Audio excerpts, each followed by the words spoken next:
Welcome to the Conservationists Assemble, the podcast that seeks to unite with Earth's mightiest conservation heroes, raising the profile of our planet's most threatened species, and putting the spotlight on the fantastic in situ and ex situ conservation efforts taking place around the world, highlighting the link between them, as well as asking those important questions of what more can and needs to be done. Whether you're experienced in species survival or new to animal advocacy, this is the podcast for you. Will you join the fight? Hello friends, and welcome to another episode of the Conservationists Assemble. It's so good to be back, and I'm hopefully going to be releasing episodes more frequently again in the very near future. I am your host, Johnny Bloxham, and I'm inviting you to join the ranks of the Conservationists Assemble community as we take the fight to Earth's biggest villain and my arch nemesis, extinction. This episode is about the Scarce Yellow Sally, a critically endangered species of stonefly that was first discovered in 1959 and in less than 40 years were no longer being found in population surveys. But their story arc doesn't end there. In 2017, a small population of these flies were found in a small stretch of the River Dee in Wales and Cheshire, and our planet's mighty conservation heroes took action for this species. This is that story, and today I'm joined by Joe Chattle. Joe, welcome to the podcast. Thanks for joining me. How are you? Yeah, good. Thank you, Johnny. Good. Yeah, good to finally meet you, or virtually meet you anyway. Yeah. Yeah, it's been a long time trying to just find both of our schedules aligning, but I'm glad you're doing well, and I'm ready to come on this journey with you. So I've donned my waders, I've grabbed my net, and I'm ready to step into the world of this mysterious stonefly. So Excellent. just to get the ball rolling as to why we're talking about the Scarce Yellow Sally, could you just give us a little bit of a background into to why we're having this conversation today? Yeah, I guess so. I mean, it's kind of odd because this is again something to me which sort of say if we went back 4 years ago and someone said, "Oh, what are your feelings on the Scarce Yellow Sally?" I'd be like, I don't know what that is, and it's sort of I think it was such a strange thing to have kind of something that's a native species that's kind of locally relevant to me as well that I'd never heard of that ended up being one of the most sort of powerful and exciting conservation programs I've ever worked on. And it's strange how things come around like that sometimes. You really get a connection to. Um, but yeah, it came about the while I was working at Chester Zoo. And the team was approached by Bug Life and John Davy Boker, who's a freelance biologist, about you know a collaboration working on the Scarce Yellow Sally project, and that's kind of where it all began. And to begin with, I was a bit like, well, what can I offer to this? You always do, don't you? Think I don't know how I fit in with the narrative of this story, and it just became again, yeah, one of the most exciting things I've ever worked on, and it's strange after doing this work in zoos and aquariums and conservation for 20 odd years that right at this sort of time in my career it came about to be like, no, this is the proudest I've been of a project. So it's yeah, it kind of took me by surprise in every aspect, really. And yeah, again, like you say, I suppose when you've been working in conservation, while there's this ever growing motivation to protect native species, you're thinking about all these exotic aquatic animals in your case from far off lands, but then yet you've got this invertebrate that's found, well, at the time when the project began, in two stretches of the River Dee, like you say, locally to you. So what did that conversation look like when Bug Life and John approached the team at Chester? How do you get the ball rolling? Yeah, so it was done through our head of department, Gerardo. He's the point of contact for any of the projects. And with it was a kind of to begin with, it was almost a who kind of does this? Does this become the aquarium team because of the animal having this, most of its life cycle is based aquatically, or is it the invertebrate team? And I think after many conversations, and as well, the invertebrate team are so busy working all the different snail species like deserted snails and things like that. They are they've got a huge amount going on, as much as the aquarium team did as well.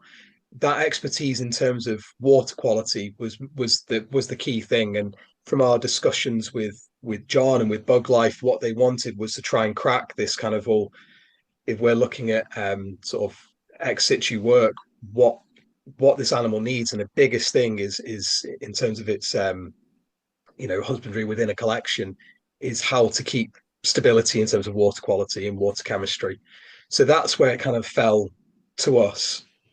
Um, and along with that, sort of working in situ with John, looking for the species, survey work, hick sampling, things like that, it just sort of all fit that it would be us that would be working on it. And again, I'll be totally honest, to begin with, I thought, what connection have I got to this? I've been, done things looking at undescribed fish species in Madagascar, and even things like working on back 10 years ago, working on the mountain chicken project in Dominica. And I thought, how does this fit with me? How am I going to get involved? How am I going to feel that this becomes part of me? And I guess its story is just so interesting that it does. It kind of, I don't know, consumes you in a way. It's you want to give your everything to kind of work on this project and make it a success.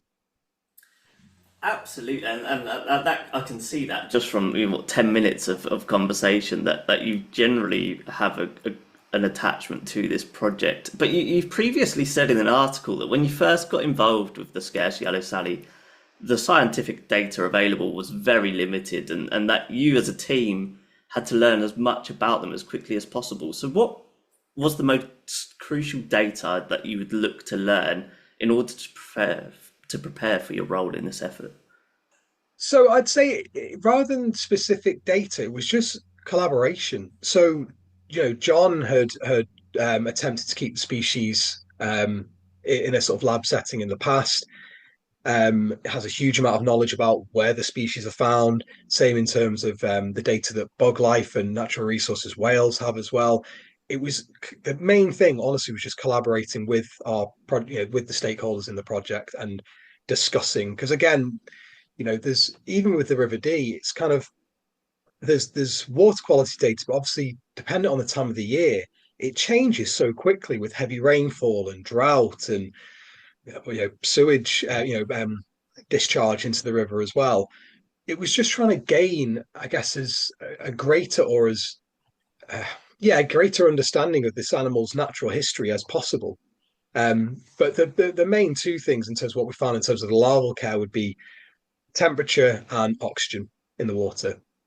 They are critical for maintaining the species within a zoological collection or within a lab setting. They are the two things that, it's that simple. If you keep them too hot, they will not do well. If you keep them with too lower oxygen, dissolved oxygen levels within the water, they don't do well. It's funny, actually. There'll be lots of little anecdotal things, but they do. If the oxygen's too low, they kind of, when they're sat there, they do these little push-ups, and whether it's to help with water flow underneath the body for that dissolved oxygen, they do loads of sort of really cool little interesting things. But they'd be the two, like I said, collaborating with our partners and other scientists, but also, yeah, oxygen and temperature are just critical for this animal. Absolutely critical.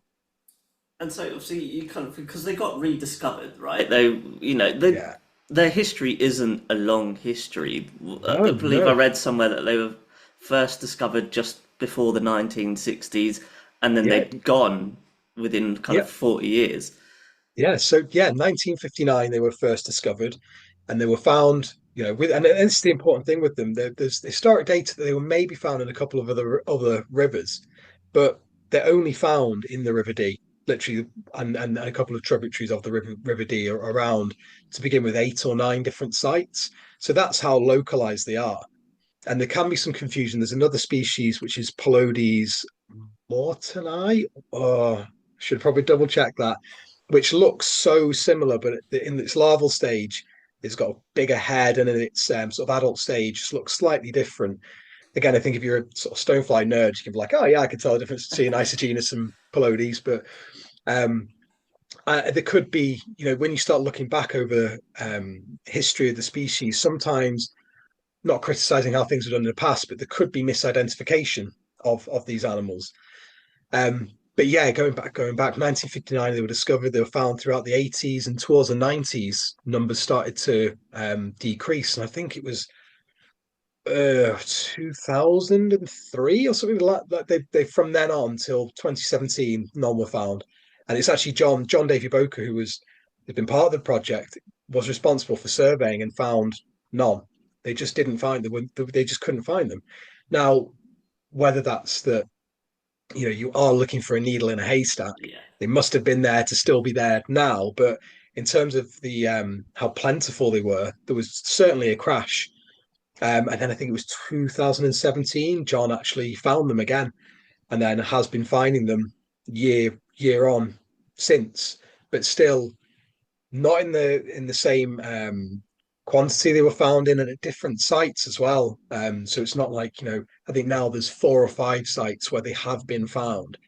Um, but yeah, it just shows you over time to have almost completely vanished, and that's something again which is it's crazy how we can talk about amazing conservation work overseas, and yet there's something that's found in the River Dee that just went missing and just hadn't been seen, and it's kind of almost forgotten. And it's great that there's been so much passion about this project to really, you know, bring them back into view, so to speak.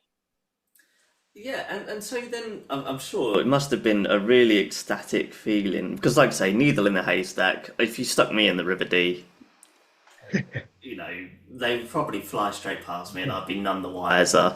But that's just because I wouldn't know where to start. But I'm sure John must have been ecstatic when he first identified one. So, in terms of then bringing individuals into the Chester Zoo collection, how was it decided to bring in just 30 individuals?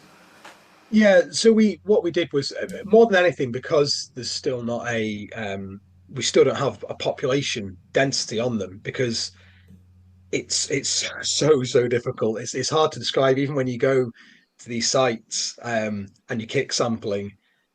You don't want to risk taking the entire population.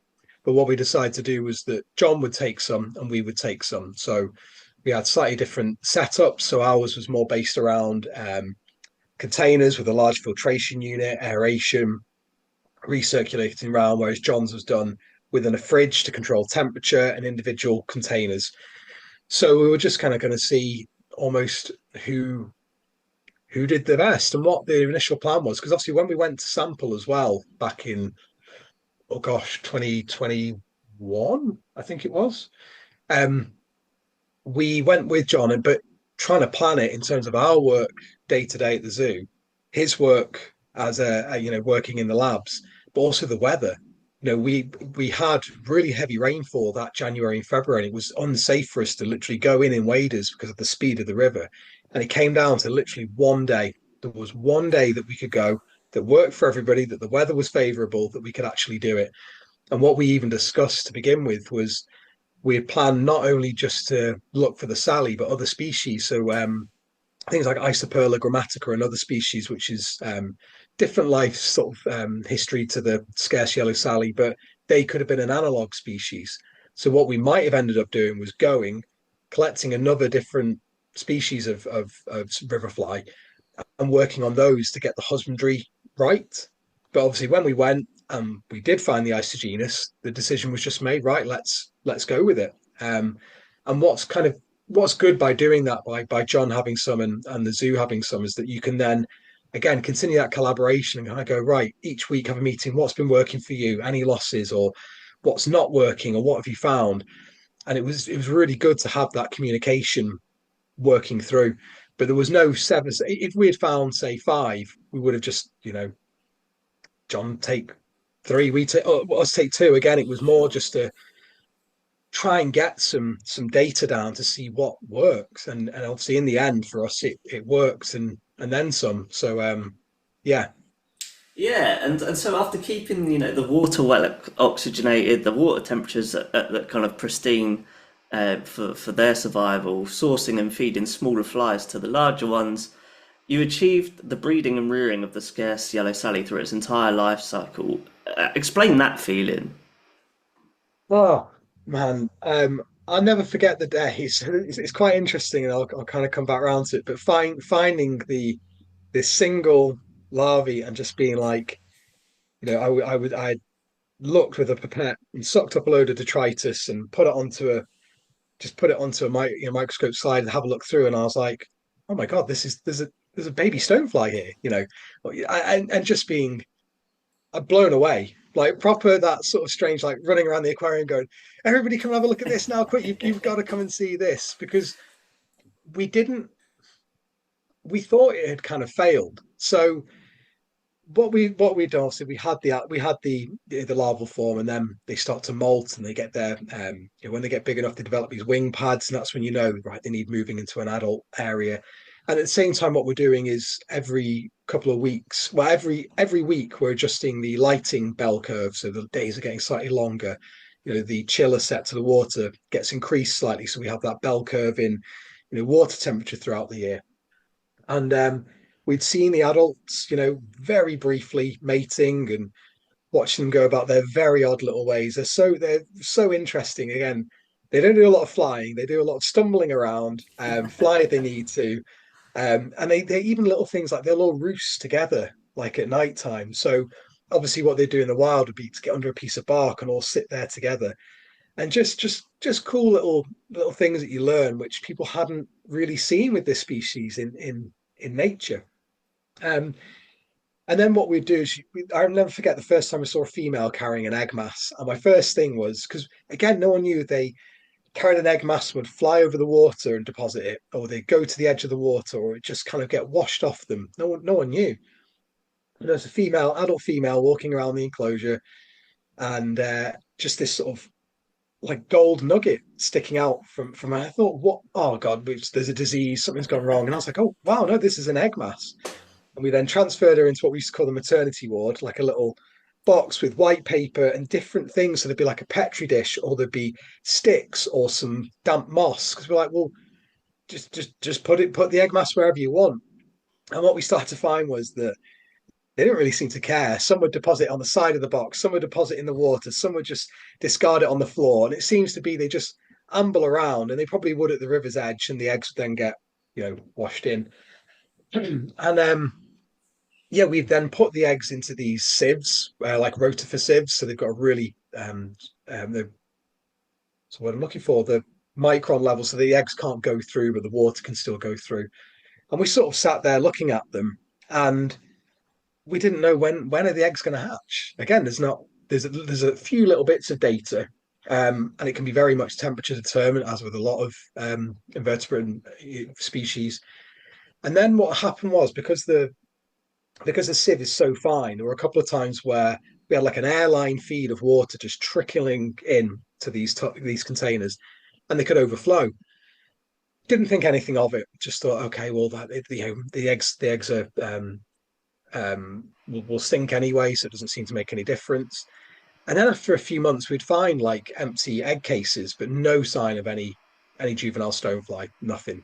But what we did have in the system anyway were really high levels of different sort of small invertebrate species which were in there. And months went by and nothing. And we found, like I said, then doing some work, found this tiny little stonefly, and then again, still nothing.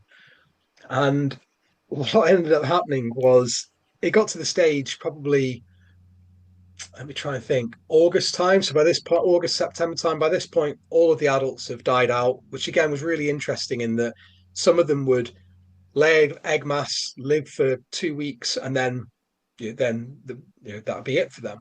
But there were some females who would lay multiple egg masses and live for about 8 weeks. So there was one that was just this ancient female, just sort of still going, who just was still mating, still going about. So it's really interesting. There isn't just a set defined like we live for 2 weeks, then die.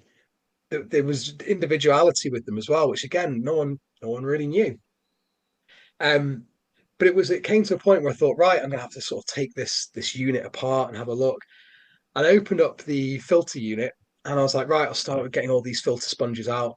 And I looked, and there was about 30 or 40 sort of grown on stonefly larvae in there.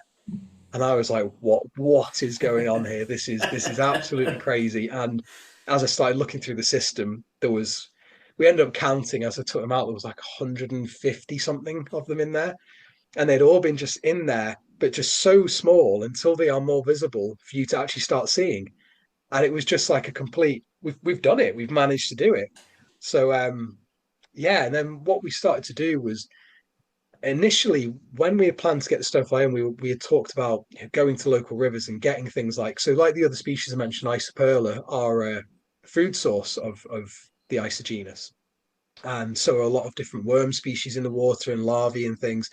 But what we actually had is in the aquarium for rearing baby fish, fish fry, sorry, we'd have artemia, we'd have microworm, we'd have paramecium, we'd have grindleworm, white worm cultures.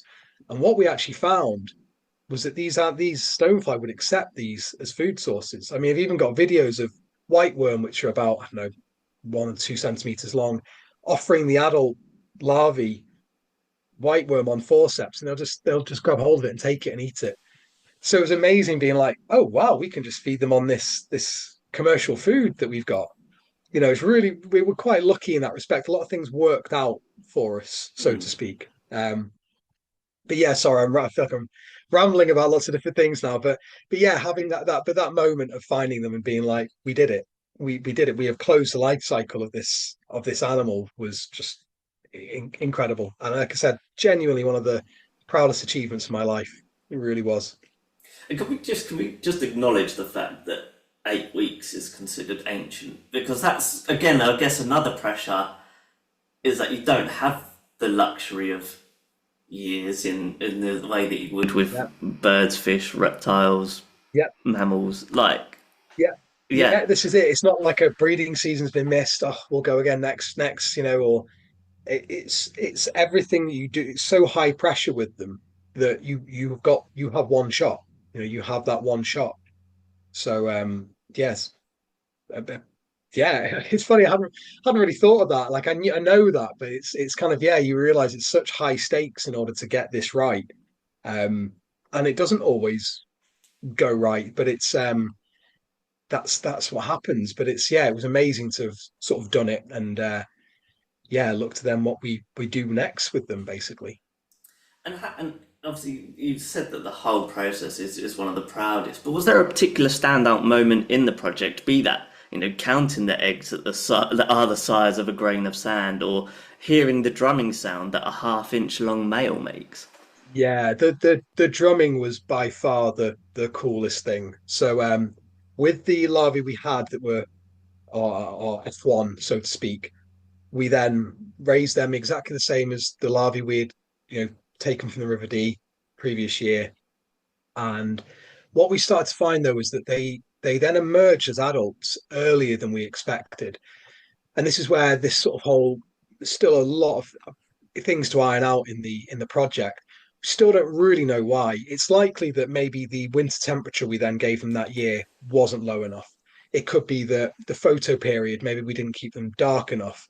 It could be we were giving them too much food. Again, we're talking about the data.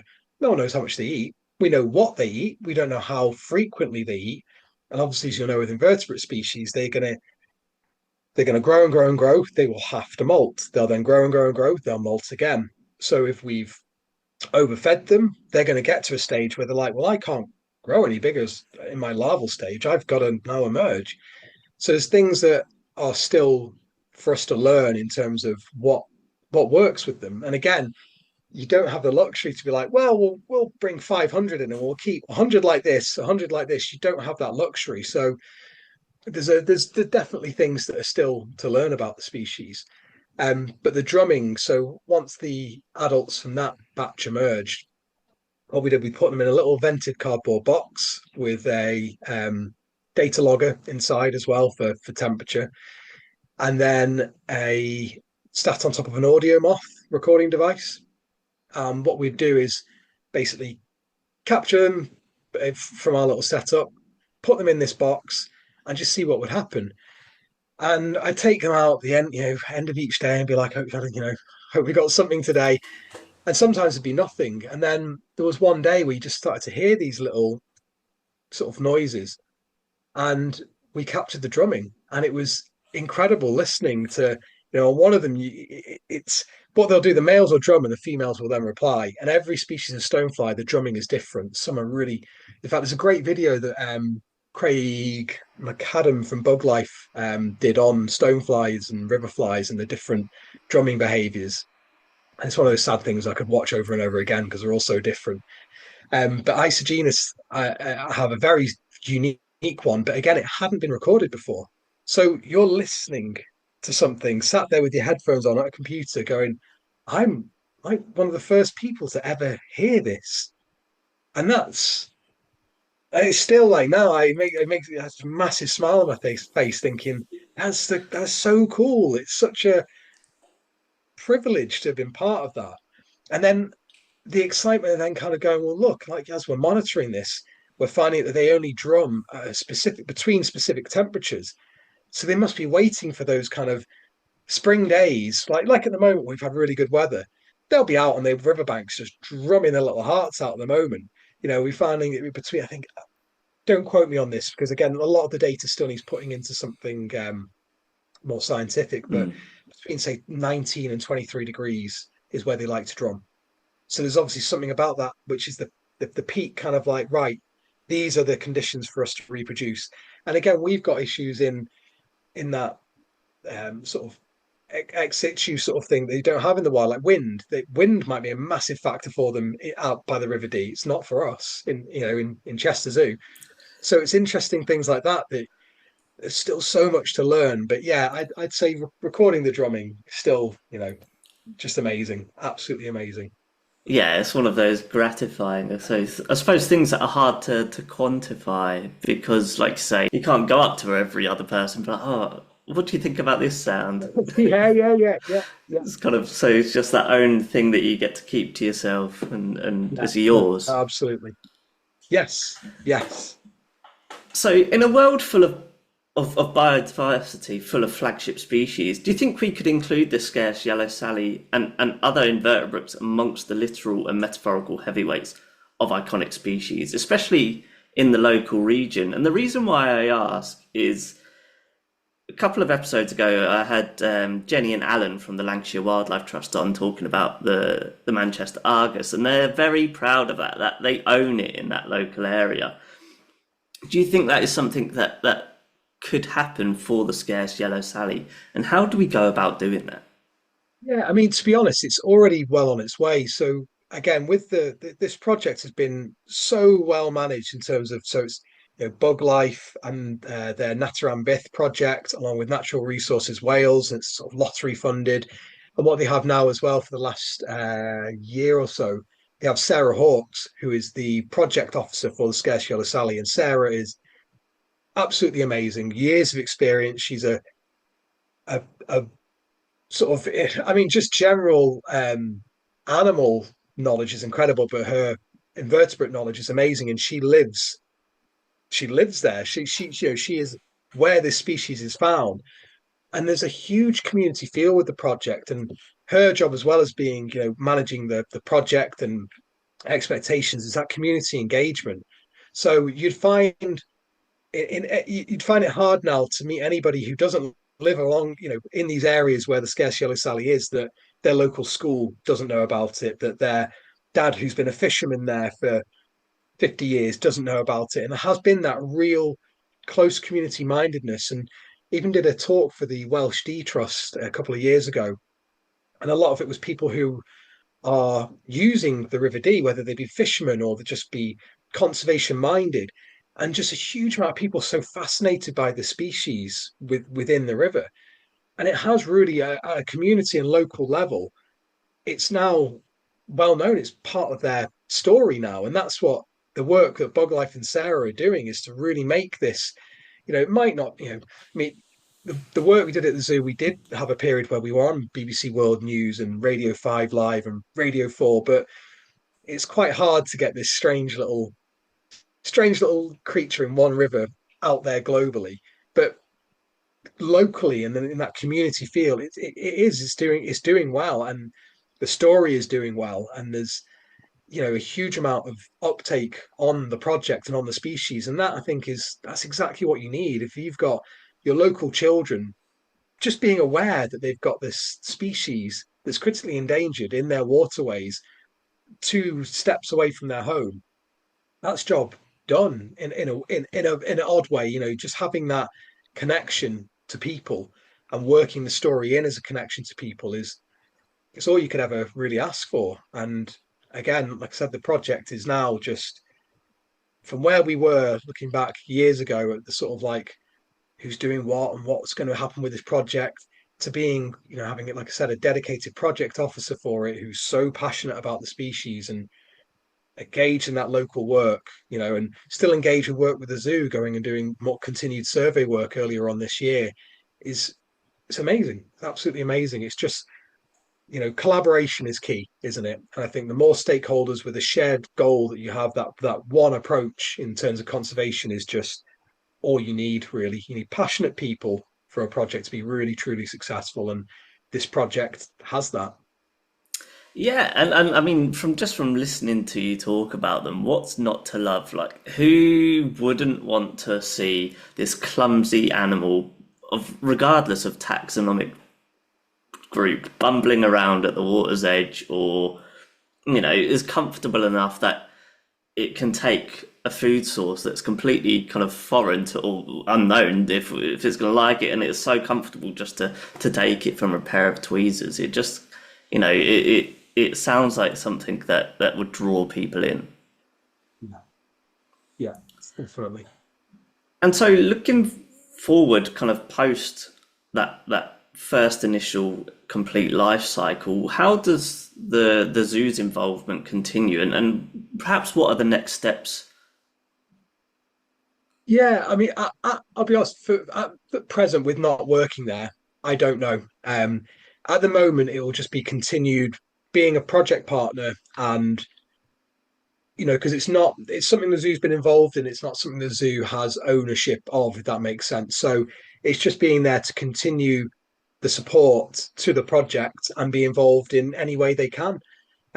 Which, like I said, earlier on this year, they've been doing survey work with the species. And at the moment, I think that's the thing. I think they want to, the project itself is just continuing to raise that awareness, continuing to look at threats faced within the River Dee and continue to see if we can build up you know, details on the population and working, eDNA into it as well. So eDNA sampling, because obviously kick sampling is so difficult, and that's a lot. Kick sampling is difficult in terms of the manpower needed, the weather that's got to be right, and also, what rivers are like. It'll be kind of like that at the edge and then just dip down in the middle, and it's not feasible. I mean, I never forget seeing John kind of in his wetsuit holding a line going to these deep areas and thinking, yeah, our risk assessment's not going to cover that. So if you can work things in like eDNA sampling for the species and have positive hits, then you can go, right, we might not have prevalence, but we've got presence.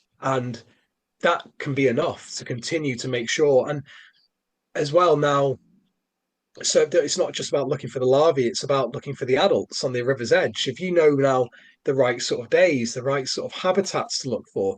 Again, we found in that setting at the zoo, we would give them hawthorn. And it was only chosen because it was like, well, obviously, we had plenty of hawthorn, but hawthorn is really important as a kind of, um, in hedgerows. And what we were finding is that the animals are beyond the hawthorn and even in the flowers of the hawthorn. So whether or not they're just getting residual moisture or there's something they're taking in from it. So looking around the right sort of vegetation at the edge of the water for these animals next to the River Dee, you can find them. They once you know what you're looking for, you start to come across them, and that's again. I'm sat here now thinking I've got time to go and look for some, go and look for some now because it's just yeah, it's just really, really cool. It's kind of But opened again, up. to go back around to the initial question, it is just continuing that collaboration, surveying, and people being on hand to be part of the project, and again, regular meetings and things like that with different partnerships is just key, just absolutely key to keep this project going. It sounds incredible. Just would you say that kind of it's opened up a different way you view the world now? Because you've talked about, oh yeah, I've got 5 minutes spare. to go and look for them. And it almost sounds like you kind of took that work home with you, and now the way that you go about your non-work life Yeah. is different. Do you know what? It's the strangest thing with it is that I've been very lucky to grow up in rural Cheshire and grew up with having grass snakes in the garden and having, you know, knowing where to find adders 20 minutes away and just knowing, you know, different bird species and things. And I kind of over the years have definitely lost touch with that. I wouldn't be ashamed to say that because of the exotic species I've worked with and the project specifically about these exotic species, again, whether it's Caribbean or Madagascar and things like that. And they kind of become like, let's be honest, like unnamed fish species in Madagascar is cool. Who doesn't want to be involved in that? Undescribed fish species, sorry. And this kind of, yeah, grounded me again. To sort of, it was that reminder that it's on your doorstep. It needs protecting, and you kind of feel really guilty for having lost a bit of touch with that. But your work takes you in a specific direction sometimes, and this really brought me back down to that kind of like, it's on your doorstep. Look how powerful this has been. Go out there and enjoy it. It's literally, if it's a 20-minute walk on where I am now, like on Little Budworth Common on lunchtime, go and do it and immerse yourself in it. And it doesn't matter if you see a couple of pigeons or if you see nothing. It's just being in our native habitats. And again, for me, very specifically in Cheshire, we've kind of got all the big habitats, and it's just exciting to have rekindled a bit of that. And for sure, like you say, I have that. I don't know the importance of a sense of community as well with these projects and that engagement. It definitely reawoke something in me that had maybe just been put away a little bit, and I'd shifted my focus, and it certainly made me kind of reevaluate things and be far more appreciative of what is on my doorstep. So Incredible. So I just have one last question about perhaps the Scarce Yellow Sally before we just look into kind of your career and your journey. So obviously you mentioned that your career kind of spans 20 plus years, and at the beginning of this project there was the kind of conversation about whether it was going to be the aquatics team or the invert team. Would you say that there's something that you've learned from working with the Scarce Yellow Sally, or a particular skill that has now been added to your repertoire that you didn't necessarily have prior? yeah, I mean, patience. I mean, I'm always patient, but I think patience in terms of with a lot of other things I've done, that again, that data is there. So you know almost what to do and what to put in place. This was just I think it's that thing at, I'm now 40, like when I was doing the project, late 30s, it's that you're still learning. And this was a complete, everything about this. I learned the team I work with learn, our project partners learn. Everything was a learning experience the entire way through, but you were learning with results. And that's kind of weird because usually you learn something, then implement it. This was learning as we went and it working to be implemented in the future and to have that set blueprint for the next people or whoever. So it was kind of just not the normal way of working is the only way I can describe it. It was just different to what I've been used to. And, you know, kind of just a learning experience for success without it just feels wrong if that makes sense. You usually Yeah. learn from it and kind of go, we can implement this next time. But because it worked as we went, it was just being more open, I guess, and not, just trusting your gut. A lot of it, for me was thinking, well, I don't know about the species, but I know what temperature, what pH, what oxidation O2 levels that the River D has. So if I I'm looking after a mini River D, I'm not looking after the Scarce Yellow Sally. Yeah. It was kind of thinking outside the box and just being adaptable to it. Was definitely a help. Amazing. So yeah, we're going to take a look into the man behind the Scarce Yellow Sally, or one of the people behind the Scarce Yellow Sally. So when did you know that you were going to work in zoos or conservation? I mean, I think a lot of people probably say, but for you know, as a kid, I've never wanted to do anything different to working with animals, and it didn't matter to me in what way that was. I think my again, very lucky to have grown up where I grew up, but it was um 5 years old, holiday in the Balearic Islands to funny enough an island. I can't remember the name of it, but it's famous for having all of these lizards on it, and there'll be a little wall lizard species. I should really know this thing as it was such an important thing for me, but just being obsessed with them. And funny enough, that same island was used on the BBC Life in Cold Blood series. And it was amazing, watching that back. That came out like 2007, and being like, that's the island. But I was always just, I'd go to Chester Zoo as a kid, and I'd go straight to Tropical Realm, and I'd sit in front of the alligators, and my mum would be like, "Not going to just sit and look at the alligators all day, are we?" I'd be like, "Yeah, I've got to see one move." And even if it was just an arm moving, I'd be like, "Oh, it's moved. That's amazing." And I was just obsessed with invertebrates, reptiles, amphibians. Like it was just, I was obsessed.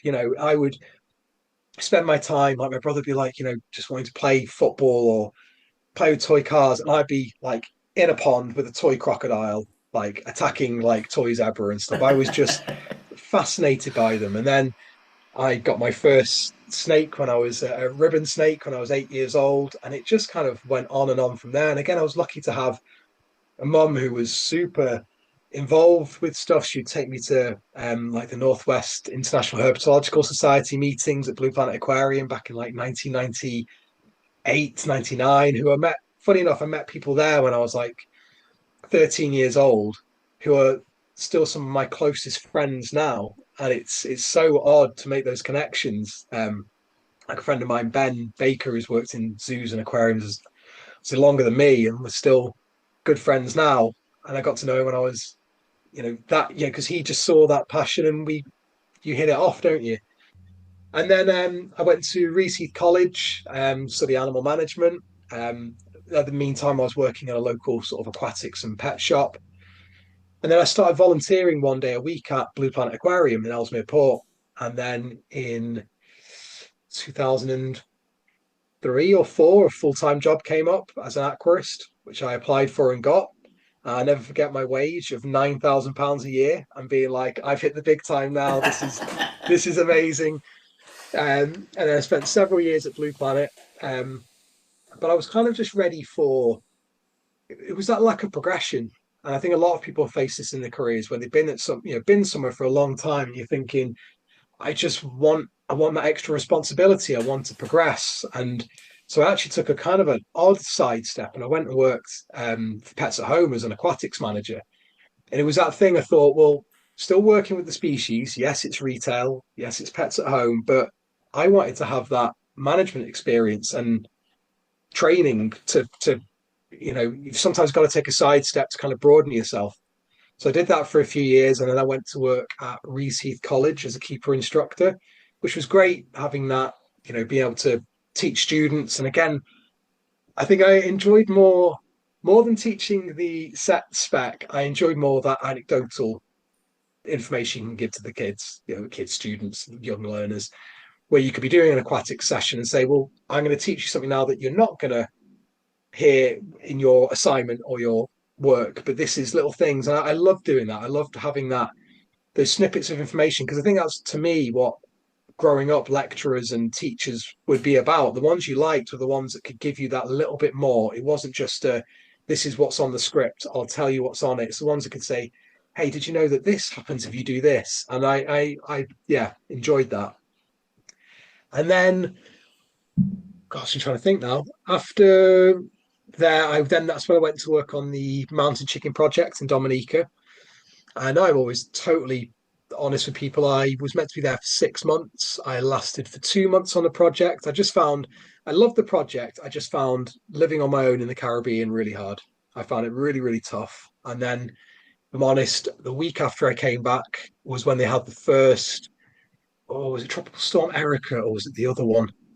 Basically, Dominica was then hit by two tropical storms, one after the other, and did significant damage to not only the mountain chicken project there, but to the infrastructure of the country. And it's yeah, really, really sad. But yeah, I did the Mountain Chicken Project, and that was great. And met again some amazing people like Michelle, who's still I speak to now and again, who I worked, and that's 10 years ago. We only had 2 months together, but he's a friend for life, and he was the project officer for the Mountain Chicken Project at the time. Um, so I came back from there, went back to working at Rees Heath just as a keeper this time, which again was enjoyable. And it's funny, the again connections you make. I always love that. I think about the places I've worked, and you're still friends with these people now. You build up these connections over time, and they're still some of your closest friends. And it's yeah, it's quite. You have a lot of love for some of these workplaces for the connections you make rather than the role. If that Mm. makes sense sometimes. Um, so after there, I went and worked at a college in Manchester, Eccles Sixth Form College. Um, and it was one of those, again, it came with a house on site and things like that, and then became head keeper there. And it was just a cool little thing. But then that's when COVID then hit. So all of the plans to turn this centre into this zoo license collection all went to you're now on like tight budget. And it Mm. was just like, no, like, come on, I was ready to expand all these plans. And then that's when Chester then came along at the start of 2021. Moved to Chester Zoo. Um, so I was at Chester Zoo for 4 years, and then that's when I was approached for a job in Singapore as at the Sea Aquarium as manager of herpetology and freshwater. So moved to Singapore, and that takes us round to now nicely. That's So it's been fantastic. pretty varied over the years, but each with their own challenges, each with their own experiences, but they just kind of each one makes you stronger, and yeah, you just keep on going, don't you? And I'm thankful, whether they've been good or bad, thankful for every single one and every single experience along the way. Absolutely, and I mean, I'm biased because I also studied at Rees Heath, and Okay. I think I started studying at Rees Heath at 2011, and one of the things that I vividly remember doing was holding a cricket up for the archerfish, and that's just, again, that's like I say, it's just something that the spec can't teach you, Yeah, and yeah, yeah, the gratitude to the technicians for allowing us, a student to do that. yeah. Well, weirdly, so I started there August 6th of August 2012 was when I started working as a keeper instructor at Rees Heath. So there's a chance that we might have Oh, actually, yeah, yeah, yeah, had an yeah. interaction at some point. We might well have done, yeah, because my first year was based at Rees Heath, and then the second years I was at Chester, but coming back to Rees Heath once a Yeah, week. yeah, yeah, Yeah, yeah, yeah, that old yeah, chestnut. Yeah, yeah, yeah, yeah. I think, I speak to a fair number of people that have kind of come out of Rees Heath, and yeah, and obviously, being able to visit Chester Zoo was kind of from a conservation and career focused standpoint. Chester, I suppose, was the first zoo that I was exposed to from that mindset. yeah, Whipsnade's my most local, and that's where I yeah, went a lot as a kid. But from a kind of a professional standpoint, Chester was the one that I was exposed to first. And so, yeah, yeah. obviously, you mentioned as a kid, kind of going and spending time in the tropical forest house and watching the alligators. How would you say your first experience with a zoo compares to kind of your experiences with zoos now? I think it's amazing how things have progressed in the last 20 or 30 years in terms of just habitat designs and the specific projects that are worked on. I mean, there was even back then when I used to go, there was still some very unique conservation programs, but now it's kind of I think it's just more. What's the word? It's more in depth, isn't it, than it's ever been? And I think a lot of that has to do with just the changing world and communication. Now you can have a Zoom meeting with a project partner in Madagascar. Whereas back then you couldn't. And you know, culturally there was maybe issues with kind of being like, we are going out there to help you. Whereas now it's collaboration. And I think that's again, I always go on about collaborating and that one approach, but it's the most important thing. If you've got all of your stakeholders on the same page, you can make success out of the project. And having that ability and having, you know, advances in modern technology, whether they're for habitat design or whether they're for communication, has just been the sort of the best thing that could happen to zoos and aquariums. It really is. And I think it's crazy. It's always, you think this of the world in general, but you think, how can things get more advanced than they are now? Mm. We might have a version 2 in 15 years' time of this meeting and go, can you remember how outdated things were in 2025? Yeah, You know, and that kind of excites me to think what on earth is going to be next. Like, probably all the zookeepers out of a job and there'll be AI zookeepers, but never mind. But yeah, I think the biggest thing is just, yeah, things have just progressed in terms of modern, you know, welfare standards for animals, and I think it's easier to get a message out now. You know, I think there's more than ever on, you know, you think about even little things. If you have a Disney Plus subscription and you go to the Nat Geo part of it and you can watch documentary after documentary, whereas we were growing up waiting for Sunday afternoon, whatever David Attenborough documentary would be on. hmm You know, you couldn't then go onto YouTube and go, oh, I want to have a look at like this species. You saw what you saw in a zoo, and that was, apart from that and books, and best thing I ever had were those wild fact. I forgot what the name of them were. These like folders that you get like a weekly page of different animals. yeah, Do you yeah. remember that? I forgot the Like the wild magazine facts. subscriptions. Yeah. Yeah. Yeah. That you had that, whereas now you just be like Google, like, can you tell me about this? And again, it's that change in modern technology, but it's easier, and you know, it's so easy to access information these days. You know, if I had been 30 years ago inspired by something I saw, I'd have to go back and be like, what animal books have I got that might have this species in? Whereas now you can just go and go, you know what, Scarce Yellow Sally, that kind of like that project. You just Google it and look for it. Yeah. You know, and I think that's the biggest thing, is just advances in technology in the world has just led us to a point where people can feel like they can get involved and it's relatable to them. Whereas back then it sort of maybe wasn't as much. And going to kind of back when you first landed your role at Blue Planet Aquarium, you're on your 9 grand salary. What perhaps first surprised you? And did you get to a point in your career where you're like, okay, yeah, it makes sense, or actually, you know, it guided you to be different to what surprised you in the first place? Oh, what surprised me? Um, Politics. Yeah, certainly.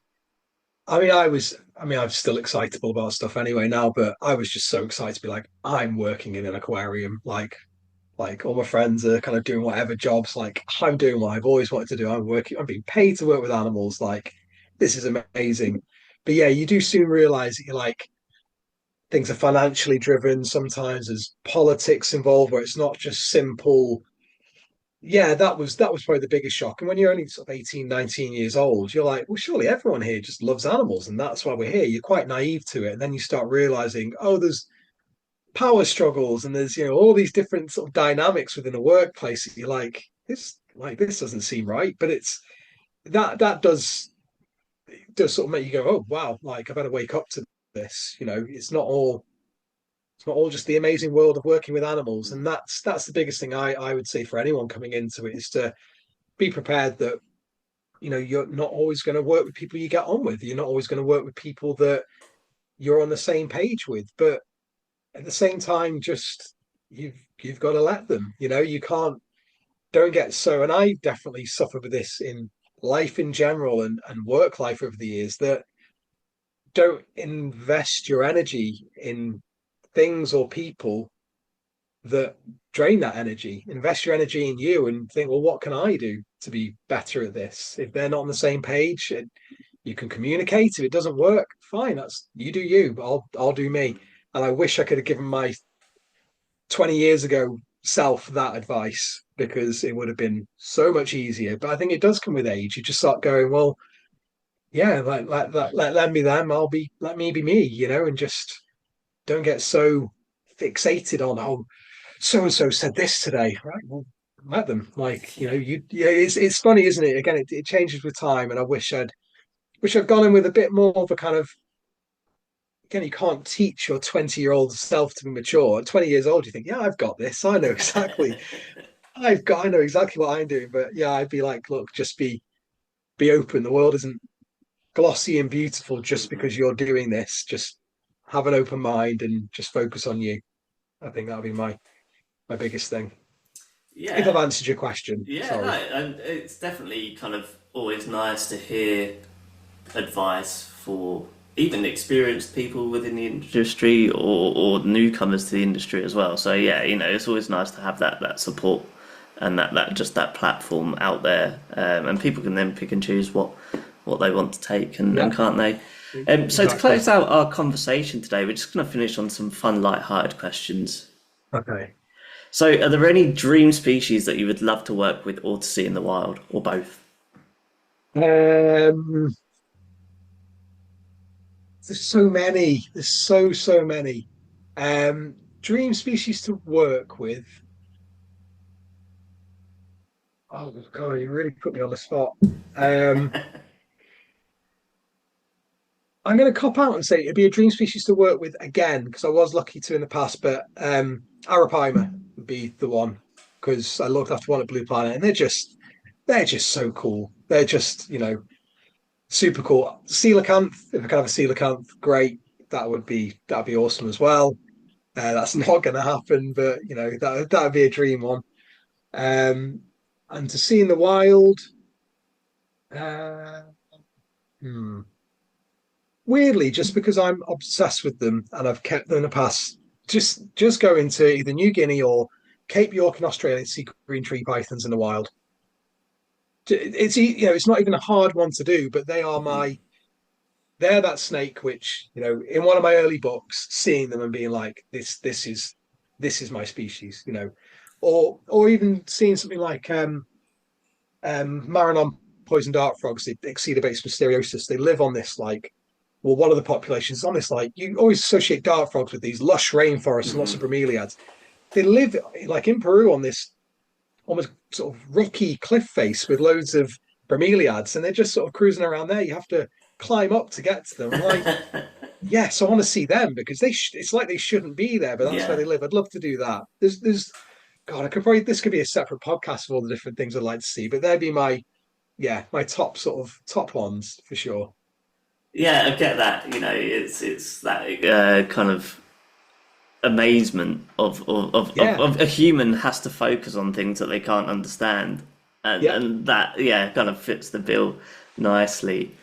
How about places? Because you've been fortunate to travel, like you said, you spent a couple of months in the Caribbean. You've just come back from Singapore. Are there any places that you'd love to visit? Galapagos straight away. Costa Rica. God, this could take a while.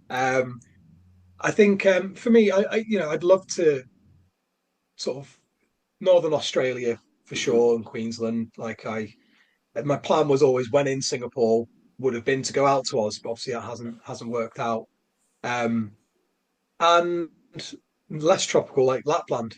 you know, Yeah, I want to I want to sit in one of those domed tent things and look at the Northern Lights. yeah, yeah, yeah, Yeah. yeah. Fair play. Yeah. Is there one particular? Obviously, you said that the green tree snake was kind of your species growing up. If there was one particular species that you've gained a particular attachment to that you've worked with, what would it be? I'd say yeah, green tree pythons, and then also Cuvier's dwarf caiman. Very odd, again, not sorry, excuse me. No particular conservation story to them, but a species that I worked closely with and just had a real bond with, and did lots of training work, and um, I just loved spending time with them. Love just working with them, and that's yeah. Really, I don't know how to describe it. Leaving when I left Blue Planet, leaving those two caiman behind was so difficult, and I found that really. I didn't find leaving there hard. I found leaving that like leaving two pet dogs behind. It was really hard, and I don't think I realized that until I was going, thinking no, they're just these animals in my care. Like they'll be cared for by the next person. They don't care that I've gone. But I was like, oh, I really miss just going in each day, doing target training work, just being around them, especially the male. Like he'd just come and just sort of sit and stare at you, and you're like, you feel like you have a bond, and you Yeah, probably do to an extent. yeah, yeah. But yeah, I'd say that that was QVS Dwarf came and was they were very very cool. And there's been sounds awful because of it's not awful. It's this that's my justification. But there's some very cool things I work with. But sometimes it is that something you a specific animal you have that personal Hmm. sort of connection with. Yeah, yeah, yeah. I appreciate reptiles. That wasn't my area of expertise when I was a zookeeping, but I do really enjoy the sound of an alligator when they're hissing under the Bellowing. waters. Yeah, yeah. That's Yeah, if I had to rank sounds that animals make, that would probably be one of my tops, along with like a bugle from an elk or yeah. yeah, but yeah, it's just such a cool sound. So yeah, I can imagine that there is an element of character there Yeah. from quite stoic species, aren't they? Really. Yeah. No, definitely, definitely. And how about the zoos then? Is there a favourite zoo that you've visited that isn't a zoo that you've worked at? Burgers. Hmm. Yeah. Um, just don't know. I mean, well, I do know what it is. Like Burgers Ocean, Burgers Bush, Burgers Desert. Just, just loved it. Absolutely loved it. Been a few times, and just each time, I just enjoy it. I don't know how to describe it. There's a feel, isn't there? You get, and obviously Chester. Well, obviously I've been and worked at Chester, but there's that feel and a connection you get to it. Disney Animal Kingdom as well. That was very very cool. I mean, that was 25 years ago I went there, but that was awesome. But yeah, Burger Zoo is definitely my sort of like it's one of those places you always say to a friend, "Have you not been to this zoo? You should go there." Yeah, And yeah, burgers, I just love it. Absolutely love it. I love just how clever they were with certain things, even like the big ocean tank, or the lightings at the front. So you've got different shark species sort of almost coming out of the darkness. And it's just that attention to detail and walking around Burgers Desert and you're like, oh, there's epaulets bats up there, and oh, there's green iguanas there, and oh, there's a chevrotain that's just walked past me here. And being like, this is awesome. Like I just, you know, just yeah, yeah, fair. love Burger Zoo. I'll always take a recommendation. Certainly trying to reach out and do more European zoos. Yeah. So yeah, if I'm ever out there, it'll be one to visit, Yeah, and I'll look absolutely. Yeah. out Oh, for all of the yeah. things that you've Yeah. just described. Now, Yes. you mentioned that reconnect to the nature on your doorstep. So after a day fighting extinction and conserving exotic species, how do you unwind? How do I unwind? A lot of it's spending time with my kids. Um, oh gosh, right now I don't know. Like just being outdoors. It's just being outdoors and going. Like I've got can see out the window behind me. I've just got sort of rolling fields, or there's a woodland down the road, and just sort of just a walk at the moment. Just a walk and just some mindfulness. I think just being whether that's taking time for me or even it's not like even some like meditation and things like that. It's just being mindful and just unwinding to kind of just decompress from the day. That's all it is. And spending just good time with good people, people that you want to be around and want to be around you, and just conversing and just having just a good time. That's it. That's all I really need these days. Amazing. Well, Joe, just before I let you go, then, do you have any last messages for our listeners? Um, oh God, that's a question. No, I guess just you know just put yourself first. I guess put yourself first. If there's something you want to do, don't think about what other people are doing. Dive into it. If it's something you want to pursue and you want to be successful at, don't think, well, so and so's been successful at this. Why can't I do it? Do it for you. Think, what have I got to do to achieve that? Like, you could be a listener going, I wish I had a podcast. Well, go for it. Do your own podcast. Put your everything into whatever your dream is to be successful at and work hard at it and just try. to stay positive. That's it. That's all I can say. Fantastic. Well, Joe, thank you so much for joining me today on the Conservationists Assemble. It's been an absolute pleasure learning about. Thank you for having me. No, yeah, my pleasure, and yeah, really enjoyed listening about your work with the Scarce Yellow Sally and just the collaborative effort. And yeah, truly wish you all the best going forward. Thank you, and you, Johnny. Thank you. Hey there, friends. Sadly, that does bring this episode to an end. I have loved having you on this journey with me. I hope you've enjoyed learning about a conservation effort for a small but mighty species. Be sure to tune in to the next episode coming very soon. But in the meantime, please interact and follow the podcast on social media. Share episodes with friends, families, colleagues, anyone you think would like a listen. Until next time, I have been Johnny Bloxham. This has been the Conservationists Assemble, and I will see you all again very soon.